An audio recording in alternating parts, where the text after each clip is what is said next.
All right, so we got our cat here. So now this is where I drive it. So if you go there and you go down to here, come on, phone, focus, you fuck. And then you would go over here. Come on, focus. And then you would go to automate. And then you go down here, look around my camera, and you'd hit OK. And I'm going to generate another one. So when it generates it, you go back over here and open this up. And it's going to generate it right over here. So you can see now I got 3 of them, right? So I already got one open over here.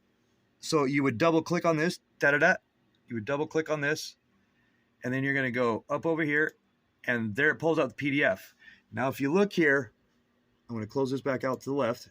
You look at all this up here, and you got this dimension bar. So if you click on this, and now it brings up this auto dimension thing. Come on, open up, open up. Okay, so you see this auto dimension thing? Check this out. Watch this.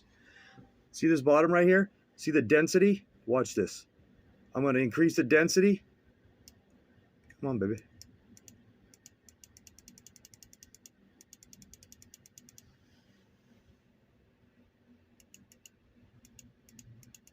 See, I keep increasing the density. Look at all those measurements being pulled up.